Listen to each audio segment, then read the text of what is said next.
I work with a lot of clients coming from out of state and across the country, as well as everywhere in between, who've only visited once or twice and sometimes never at all. That said, when you visit Greenville for any one of dozens of reasons, you will likely see why so many are moving here to enjoy the upstate life. Regardless of what brings you to the upstate, the options are, in my opinion, far greater than any other part of the country. In this video, I'll share a number of must-do activities for your first visit to my amazing city. I'm Chris Horrell, a real estate expert born and raised right here in Greenville, and I have an interesting perspective as I've watched this city grow from a few partially inhabited blocks downtown to what it is today, and my goal is to give you valuable insights and information to help you decide if Greenville, South Carolina, or the surrounding areas are the right place for you to call home. And if you decide to make the upstate home, I hope to be your realtor of choice. I'm here at the Swamp Rabbit Trail right by the Commons in Unity Park, which is one of the newest parks, but definitely one of downtown Greenville's favorites, as there is something here for everyone. One of the first things you should do when visiting Greenville is to explore the trail, which stretches 22 miles from Travelers Rest through downtown Greenville. Additionally, there are countless restaurants, breweries, parks, river crossings, even condos and homes along the trail for easy access and enjoyment, whether you're biking, running, or just walking the dog. Some of the best Greenville coffee comes from Methodical Coffee here at the Commons, which made the food and wine list of best coffee shops and roaster in the U.S. Another that I frequent on a regular basis is Cohesive Coffee, situated near the downtown airport. When thinking of Greenville, it seems everyone knows of the Falls Park and the Liberty Bridge, which is a Greenville landmark, and at the time it was built was one of two like it in the world. The Reedy River flows through the park and features a stunning waterfall overlooked by the Liberty Bridge. This waterfall, known by locals, is often seen catapulting kayakers off the falls during floodwaters for a once-in-a-lifetime thrill.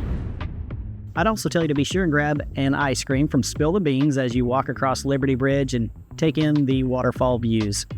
From there, you can walk along the Swamp Rabbit Trail, which leads through the Falls Park and Neighbors Cancer Survivors Park as well. Both parks are perfect for relaxing and hanging out, and you could easily spend an entire afternoon exploring this scenic area in downtown Greenville. If you're visiting Greenville and looking to go hiking, there are several great options nearby. Conestine Nature Preserve, just south of town, or Paris Mountain State Park are two of the closest. But if you're looking for a more challenging hike, head to Table Rock State Park, or even some other options like Issaquena Falls or Caesar's Head, which is known for its incredible drive up the mountain with Appalachian views from the top, and only a 45-minute drive from Greenville. Additionally, some other good choices are Rainbow Falls and Turtleback Falls, as well as one of my favorites, Tallulah Gorges State Park, which is just over an hour from Greenville. A little known fact, but the upstate of South Carolina has over 100 waterfalls ranging from 40 to 700 feet tall.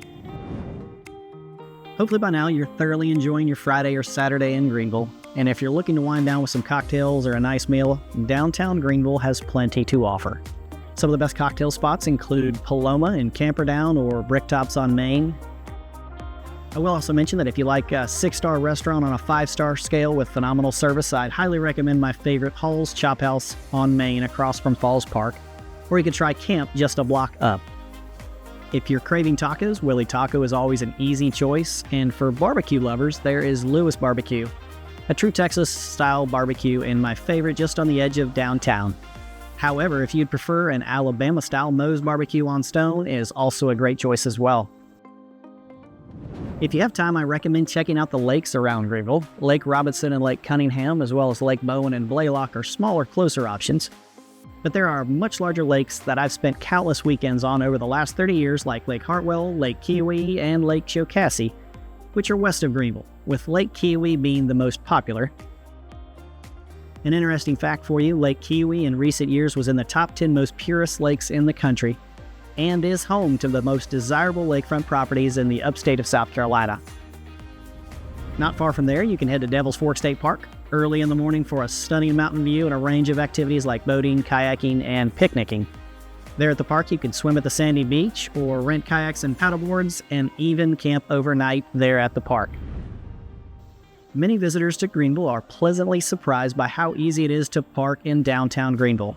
Parking on Main Street is free for 2 hours, and most streets offer free parking for 1 to 2 hours on the weekends.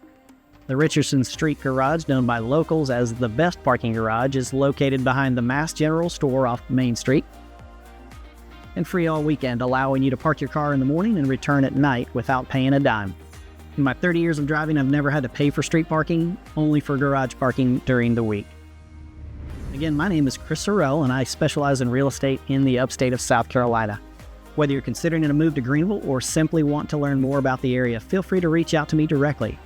You can find my cell phone number and email linked below. And if you decide to make Greenville your home, I would be honored to be your realtor of choice.